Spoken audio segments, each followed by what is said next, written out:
What's good, y'all? J Boogie in full effect mode. Bundown is the sound. You know how we do. This is the Lounge Presents podcast. Now, today we have special guest, a great homie, someone that we've come to know over the years and has become a regular fixture in the lounge space because we got it like that.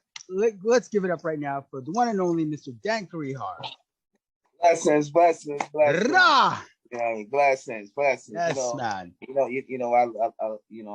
appreciate you so much, Jay Bush. You know what I mean? You a champion in the craft of doing this, and I love to come through the lounge and chop it up with you. You know what I mean? It's always a blessed time, and it's always entertaining, and the people really appreciate it. You know what I mean? The fans, they appreciate it. So when I have something, I just keep working and working. So if I have something and I can slide in the lounge, because the lounge be crowded, I got to dance through the lounge. I got to dance through the lounge. You know what I mean? I'm just thankful and blessed to be here on this Saturday afternoon. Sure. Yes, sir. Man, it's, I'm really appreciative of you, man, because, you fucked with us from jump, and you saw the platform as a viable platform, and you took it seriously, and I appreciate you for that, man, all day. Yes, it's one of those platforms where it's a genuine platform, and it gets you out there to a mass amount of people on a whole nother different realm. No disrespect to the other situations and this is that and the other. Oh no, it's a select group that showed me a lot of love. You know what I mean? That showed me a lot of love, and you one of them family, and all of them is family. So it's like for me, when I do my thing, I have a run with my people. You know what I mean? But I have a run with my people, and that it helps me to get to other journalists. They like, damn, hey man, you want to do an interview like this, that, and the other? So something else got to pop in a minute. You know what I mean? Just like that when they see it and this, that, and the other. So that's the beauty of it. To be able to collab with your family and do something to even draw in the listeners, the fans, and other established people that want to do some work. You know what I mean? True that. Yeah. Now you, of course, are Dankery Harv. Your name is I mean, we don't have to say much more about your name, okay? One half of Frank and Dank. Okay. Yeah. See, that's two different alter egos. So you have Dank from Frank and Dank. Yep. And you got the alias Dankery Harv. Dank is just a real pot smoking, ladies man, party man. He the party. He set it off at the party. This is that and the other. Yeah, he did, son. Yeah, he did. He set it off. That nigga set it off. Now Dankery Harv, he's just a hustler, and he don't like Black Thought would say. He got a potty mouth. You know what I mean? He got a potty mouth. He gonna talk some shit. You know what I mean? I'm gonna talk a whole bunch of shit. I'm gonna shit all over the floor. He don't like snakes, haters, backstabbers, and things of that nature. It's a different attitude. It's a different push. It's like going into your old vault of things that you done growing up. Ain't no telling what type of vibe gonna come through. It's gonna be grainy. It ain't no smiling. Put your hands up. No smiling. Mm-hmm. I love these things I've been creating, and it's just a different attitude. It's a different push. It's like going into your old vault of things that you done growing up. How were you first introduced to hip hop culture? My mother bought me a Houdini album. Oh, nice! Your mom's got you a Houdini record. Yo, moms. She got me Houdini, Eric B. and Rakim. Okay. Then my brother, he was a DJ. So he did all types of shit. Man, you grew up with a DJ in the house. He'd take apart the record player, put it back together, all that type of crazy shit, and crates of records without the sleeve. You know, he one of them old school house DJ just stacking them bitches up. Don't give a fuck if it scratched or not. Like fuck it, he gonna scratch on it. So he would have this station, 98 WJLB. We had the Mojo, and he'd play like the Yeah, Mojo. Yeah, Yo, that dude. yeah. Whew. He'll play some of the the hip hop like Yeah. Greg, Dougie Fresh, Salt and Pepper, and all the classic shit that was rotating at that time. And then he put on techno shit like Clear, Alleys of Your Mind. Yeah. All that type of stuff, because we got a dance called the Jit off of all that type of music and stuff. So that we the Jit. Yeah. So yo, tell him what the Jit is. Oh man, it's like yeah, man. It's like footstep. It's like a crazy footstep. If you from Detroit and you was a young kid and used to go to the kiddie clubs and stuff like that and dance, you know how to Jit. You knew the Jit. Hell yeah. Nice. Oh hell yeah. Nice. When Dilla and Frank would go to a party, they'd pick me and QD up to go to the party and shit, because they know we gonna get the party started. We're gonna start dancing and shit. Like start dancing. So it won't be people just standing up against the walls and shit. Just standing around with their hands in their pocket. We was kids, so we just wanted to party and shit. Hell yeah. So set it up. I tell them to put on Technicolor or Alleys of Your Mind or what's that? There's some hoes in this house. There's some hoes in this house. Hell yeah.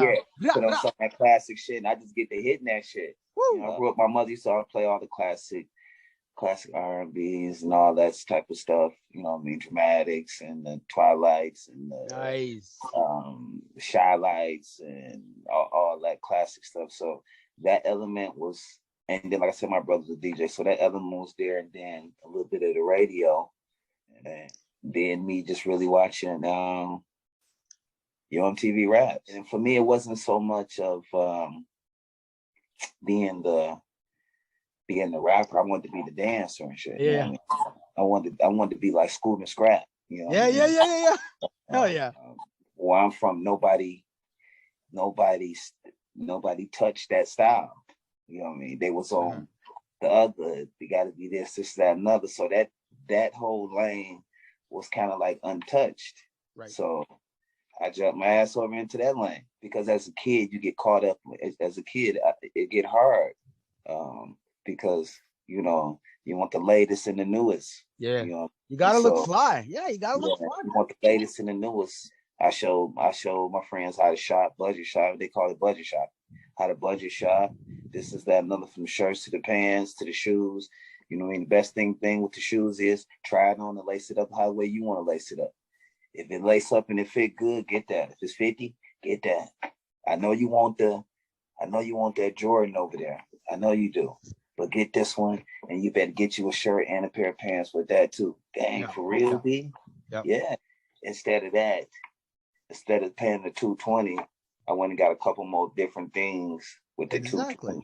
You know what I mean? Yep. And I come back around to that. Yeah, you can come back for the J's. Yeah, man.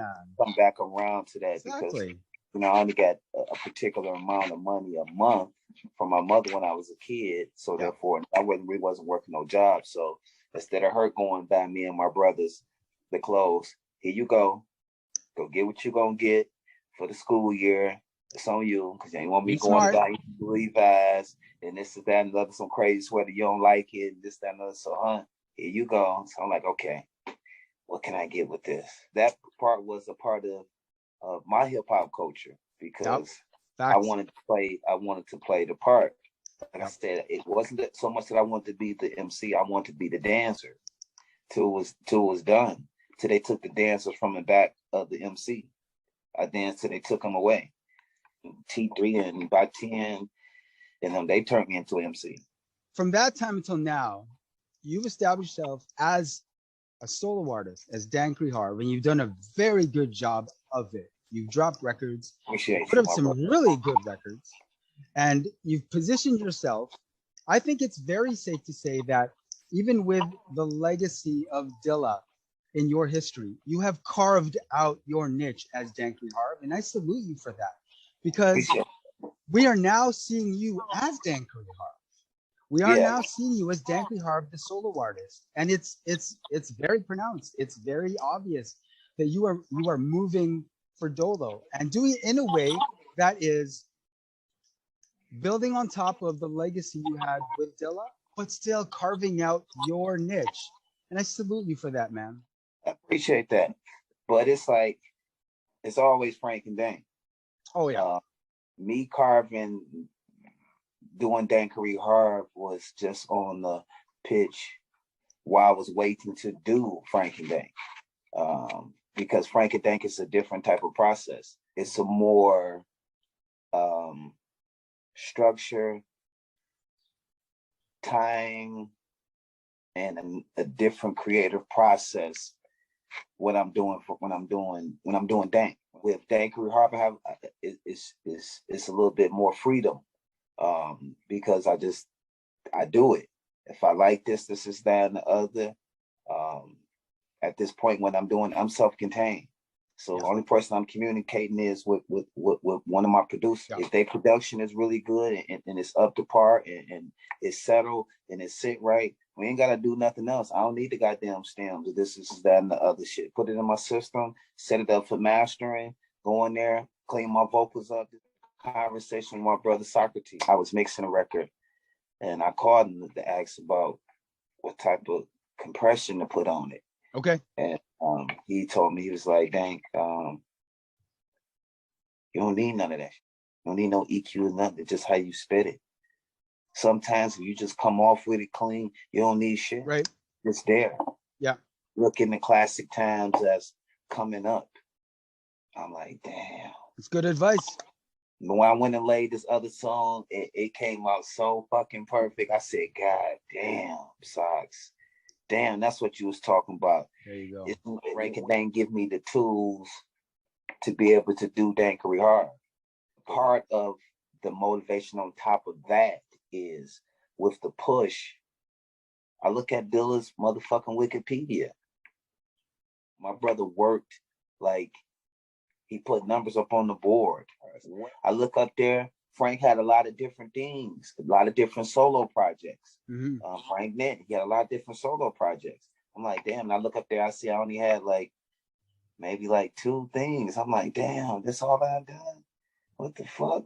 1 turned into 2, 2 turned into 3. Yes, sir. What's the need to stop for it?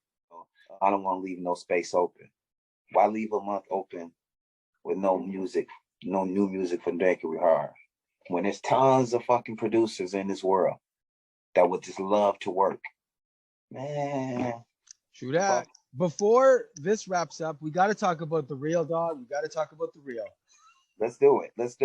This is your new record with Frank Myntz. How did this collaboration come about? Oh, this is one of my brothers, Frank Myntz. I feel as Frank Myntz is one of the up and coming goats. I think that he's a very crafted, dope, super dope producer. And I happened to stumble on him.